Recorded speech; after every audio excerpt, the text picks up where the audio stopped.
ભારતીય મજદૂર સંઘની આજે અમદાવાદમાં મહારેલી સરકાર સામે અલગ અલગ વિભાગની સમસ્યાઓ રજૂ કરશે। બાંધકામ, શ્રમિક, મહિલા અને બાળ વિકાસના પ્રશ્નો, બેંકને લગતા પશુપાલન લગતા પ્રશ્નોની રજૂઆત કરાશે। નવરંગપુરાથી વલ્લભ સદન સુધી મહારેલીનું આયોજન કરવામાં આવ્યું છે। સમગ્ર ગુજરાતના ભારતીય મજદૂર સંઘના લોકો જોડાયા તો ગુજરાતમાંથી અંદાજિત 15,000થી વધુ લોકો આ રેલીમાં જોડાયા।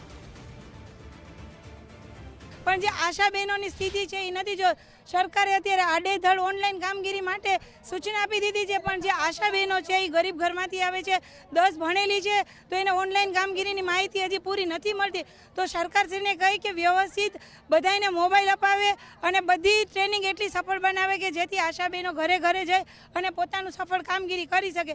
તો સરકારશ્રીની એટલી જ વિનંતી છે કે આજ અમે ભારતીય મજદૂર સંઘના માધ્યમથી અહીંયા વિશાળ રેલી કરવા જઈ રહ્યા છે અને જો આગામી દિવસોમાં સરકાર અમારી આ વાત ના સાંભળે અને અમારી જે પણ માંગણીઓ છે એ સરકાર પૂરી ના કરે તો આનાથી પણ વિશાળ રેલીમાં અમે દિલ્હી ખાતે પણ કરીશું, અમે કેન્દ્રમાં પણ જઈશું। અમને જે અત્યારે આરોગ્યમાં કામ આપવામાં આવે છે એનું અમને લઘુત્તમ વેતન આપવામાં આવે અને કોઈ પણ કામ અમને 24/7 અમે કરીએ છીએ, એનું કોઈ કામને મહેનતાણું મળતું નથી।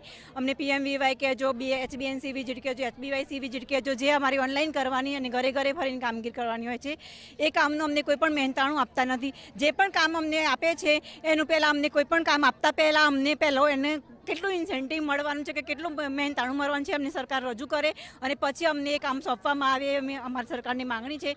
ભારતીય મજદૂર સંઘ દ્વારા આજે અમદાવાદ સાબરમતી રિવરફ્રન્ટ ખાતે એક ભવ્ય જનસભાનું જે છે આયોજન કરવામાં આવ્યું છે, જેને લઈને અમદાવાદ સહિત સમગ્ર ગુજરાતના અલગ અલગ જિલ્લાઓમાંથી જે સરકારી કર્મચારી જે અલગ અલગ વિભાગમાં પોતાની જવાબદારી બજાવે છે તે કર્મચારીઓ જે છે એ વલ્લભ સદન ખાતે પહોંચી રહ્યા છે। હાલ જે પ્રકારના દ્રશ્યો જોઈ શકાય છે કે અલગ અલગ 161 જેટલા સંગઠન જે છે એ આ જે છે આક્રોશ રેલીમાં જે છે જોડાયા છે। મોટી સંખ્યામાં અંદાજિત 50,000થી પણ વધારે લોકો આ જે છે એ જનસભામાં હાજર રહે તેવી પ્રકારની શક્યતાઓ જોવા મળી રહી છે। સમગ્ર ગુજરાત, માત્ર અમદાવાદ નહીં પરંતુ ભાવનગર, જામનગર, સુરત, વડોદરા સહિતના જિલ્લાઓના આંગણવાડીના કાર્યકર્તા હોય કે પછી આંગણવાડીના મહિલાઓ હોય કે પછી ST કર્મચારી હોય, તે પોતાની જે અલગ અલગ સમસ્યાઓ છે એ સમસ્યાઓને લઈને હાલ જે છે એ ભારતીય મજદૂર સંઘ દ્વારા એક આ જનસભાનું જે છે આયોજન કરવામાં આવ્યું છે।